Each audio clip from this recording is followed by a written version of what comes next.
बोले सदगुरु भगवान की, रामदेव जी महाराज की, परगना पीर चैतन्य हनुमान जी महाराज की, रामचंद्र भगवान की।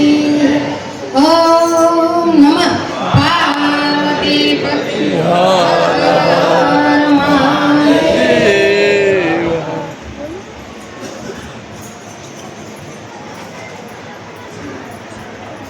आज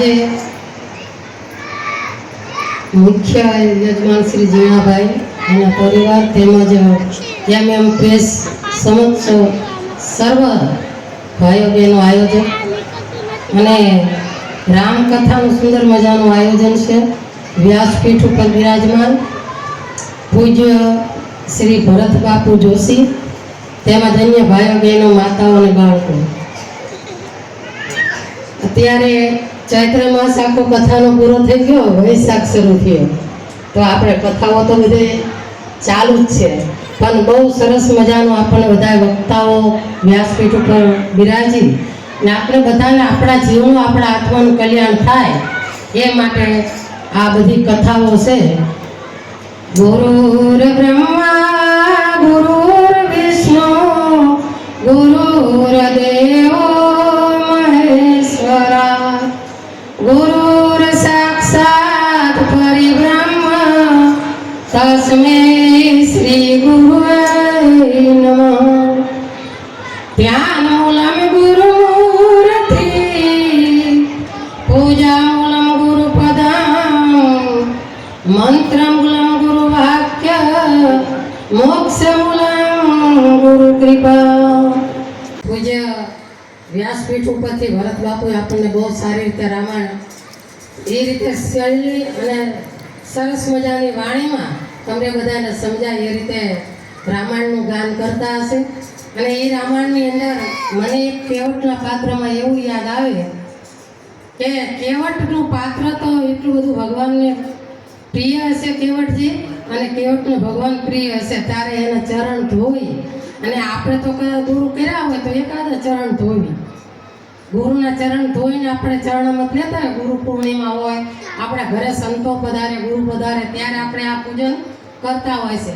पण केवटजीए तो रामचंद्र भगवानना बे चरण काथरोटमां मूकी अने पति पत्नीए बे पग धोई नाख्या ए तो चरण धोया ए उत्तम छे।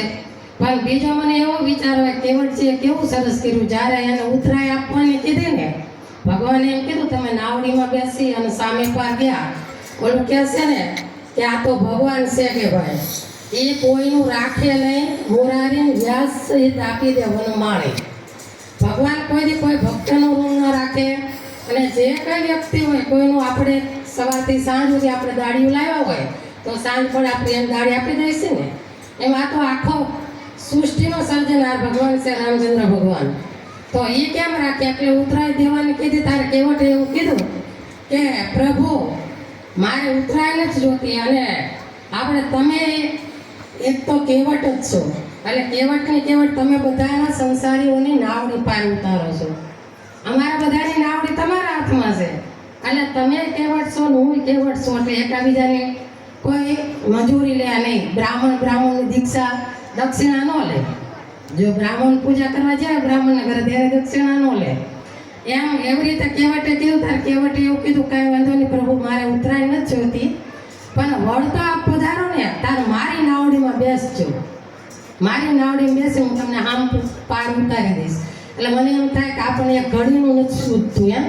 તો આ કેવટે 14 વર્ષ ભગવાન વનમાં ગયા તો 14 વર્ષની આની આયુષ તો નક્કી થઈ ગઈ કે આને 14 વર્ષ જીવવાનું છે એ ફાઇનલ થઈ ગયું કે આ 14 વર્ષ સુધી કેવટનું મૃત્યુ આવવાનું નથી અને આ બાકી આપણે માણસ માત્રને ઘડી પલ કી ખબર નહીં કરે કાલ કી બાત જીવ માથે જમડા ફરે જેમ તેતર માથે બાદ એમ આપણને કોઈ માણસને ઘડીની ખબર નથી આ કાયાનો કાંઈ ભરોસો નથી ક્યારે પડી જાય એમ બાકી અમારા સંતો તમને બધાને જેવું કહેતો હોય ભાઈ માતા પિતાની સેવા કરજો બાળકોને સારા સંસ્કાર આપજો આવું તમે બધા સાંભળે મને એમ છે થાકી ગયા હશો એમ આવું બધા સંતો કહે છે ને વ્યસન છોડજો અમારે એક વિસંબર ભારતી બાપુ હતા કે બેનું ફેશન છોડે અને ભાઈઓ વ્યસન છોડે.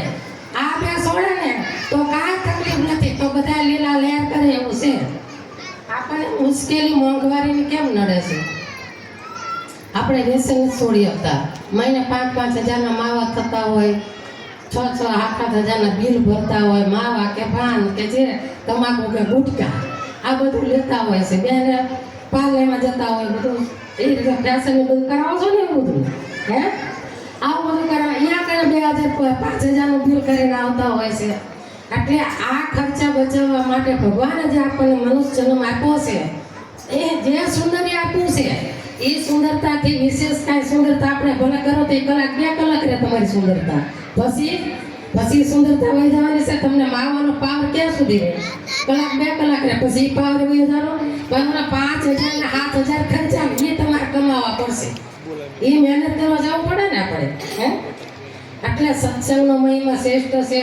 કથામાં જવું જરૂર છે, કથા સાંભળવી જરૂર છે, પણ આ કથાને ઘર સુધી લઈ જજો.